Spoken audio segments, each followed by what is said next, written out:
Hi,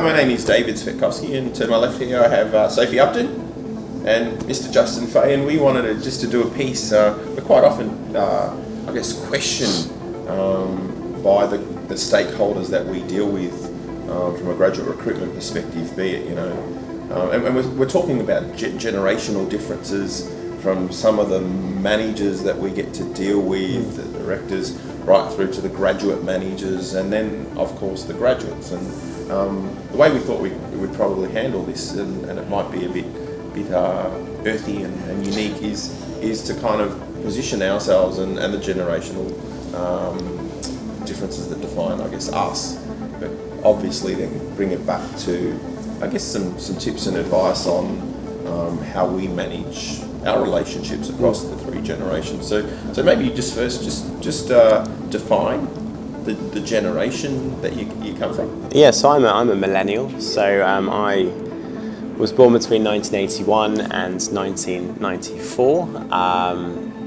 Two key characteristics: very collaborative by nature, but on the flip side, sometimes seen as quite needy, taking of time, really valuing input from others in a mentoring capacity, in a line manager capacity, to really give me that confidence I'm doing the right thing, and really supporting that collaborative development and a collaborative way of working. And your generation is seen as the next wave of true leadership. Yeah, I think it's around at least half the workforce now is managed by a millennial, and we make up the lion's share of the workforce now. I believe it's around 70% of the workforce is now millennial, as the generation that preceded us goes into retirement. So yes, we're very much the frontier of managing and leading businesses moving forward. You think about who you are and how you operate from a generational standpoint? I think you become aware of generational differences and a need to adapt your style to work with people from different generations. So when working with Sophie, for example, someone who comes from a generation Z that is more socially conscious, more technologically savvy. Yes. Grad in the real world, and you're potentially the graduate manager. Yes, yeah, there is that element of leveraging each other's strengths and collaborating with Sophie to support her development, but leveraging her tech native capability of helping evolve things and driving things forward. So I see it as you adapt to work with each other and play on each other's strengths more than focus on the differences.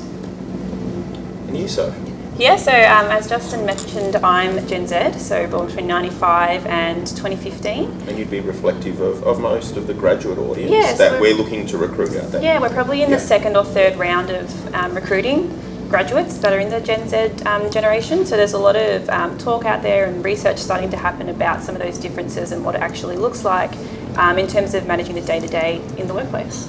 And are you the generation that has been born with all the technological advancements? Yeah, so Gen Z is characterised as like a digital native. So I've grown up with technology. Justin was saying earlier how he had to dial up, and that's something that I've never had to do for the internet. It's just Wi-Fi for me. I used to have to look at a library in my room of Encyclopedia Britannicas, and no one knows what they are. Do you know what they are? I've heard of them, never used them. I used to have to open them and go to a page and find out information. So yeah, we have. I think we have high expectations of technology and the ways we can use it in the workplace. But yeah, definitely something that we've grown up with and very attuned to. Do you think that your generation? I'm hearing, a lot of people go, Dave, but why graduates? They're just going to leave us every year. Do you abide by that theory that your generations will just get up and go because you want to? No, I think there's been a bit of research out there and actually shows that Gen Z are more likely to seek growth opportunities within the organisation, whereas millennials tend to do a bit more of job prone hopping. to job hop, Yeah. Whereas the Zs are more prone to role hop, and I think that comes into the way you need to market and advertise your program. Generation Z were most influenced during the global financial crisis. That's when they were growing up in their teens and have possibly seen the negative outcomes of that. So their approach to work is said to be they're more loyal, but they do seek that variety and that change. So if you're an organisation whereby you can join in one area and 2 years later there's that scope to work and navigate through different departments at different levels, that appeals, according to the research, more to the Z, whereas I am potentially more likely to move to a different organisation to seek my next move. And I'm an Xer, so it's quite interesting because I take quite a lot of pride, and I don't know if my generation, as we're quoted as being Xers, are really looking to your leadership in me learning and growing, especially around technology. I know I'm not the most savvy person around technology, and it's kind of almost like a reverse mentoring model. We sometimes have conversations. You go, Dave, can I ask you about something? Sometimes it might be negotiating, or what are the topics that you go, hey Dave?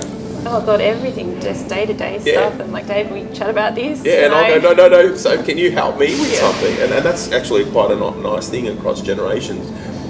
As much as we're different at the core of our values and of being good people, we actually have a lot of similarities. Definitely. But how does that translate to us recruiting graduates? From your opinion, what advice would we give the graduate managers, graduate recruiters out there in terms of the things that they need to focus on from a generational perspective in terms of the way they recruit and develop graduates? Yeah, so I think a big thing is to really focus on that training and development. As we mentioned earlier, they're more likely to roll hop, so they're going to want those growth opportunities and those development opportunities. But in terms of just the general management of Gen Z, I think it's just remembering that like we're all human, we all have different motivators for the workplace, and just really tapping into each individual's strength, whether it be a millennial, whether it be a Gen Z, and within that generation. And quite often, I did one last week, and I'm having grad managers going, Dave, can you come out and run a training program for us? We've got new grads coming in, and there's generational differences, and we just don't know what we have to do. And quite often, I'll go in and I say, well, have you got children? Many people have children of an age. I have an 18-year-old, and I go, well, how do you deal with your children? It's no different. It's mutual respect, and I think maybe some tips or some advice as we leave this is to go, how do we manage ourselves as humans, as good humans across the generations? And one thing is probably breaking the stereotypes and adapting to each other, the benefits of each other's strengths and weaknesses, being flexible, using each other's strengths and skill sets. Working in diverse teams, we mix it up quite a bit. Yeah, I think that's the best way to do it. Yeah, rather than saying, okay, grads go over there and you work on something and millennials work here, and all right, I'm going to take all my... No, don't say it. All my old people friends to do some work. I said that, I can say that myself. So how do we mix it up to create some diversity of thought across it? The change is real. I mean, things are changing. And I think there's a need as well to allow Generation Z graduates to have a side hustle. They're more entrepreneurial. I believe they've grown up with more role models in the public domain. It's possibly easier to set up a business online than it was in generations that have preceded. So to allow that flair and that ability for graduates to have that opportunity to be entrepreneurial commercial through their program, I think is a real advantage as well. But underpinning all this is just engaging with each other. Engaging with each other and helping each other, getting an understanding regardless of the generation. And I think a lot part of it, quite often graduate programs mentor grads, but I think quite a lot of the times maybe the grads need to mentor their grad managers in the business for it to have a positive outcome. Any final thoughts from the two? No, I think as you say, it's just about embracing that change. I think as a generation, they've got an awful lot to bring, very different perspective. And when we think of the reason why companies recruit graduates, that's a primary reason for that. So I think embrace it is the key. It's the key thing that's needed. And just to finish it off, when people are asking us, why should I recruit grads, or we ask them why, what are the three key things they say about grads, why they're recruiting? I think they want technical or leaders of the future. They want that different perspective, and I think Generation Z bring a very different perspective than the millennials that had preceded them. And they want to build that future talent pipeline, and the future talent pipeline is Generation Z, so you have to get on board with that working style, otherwise you'll stunt your company's growth potentially in the future. Thanking you. That's just a bit of an insight. We thought we'd have a chat about the generational differences or maybe indifferences Yep. and how it could apply to your organisation, your graduate program. Thanking you.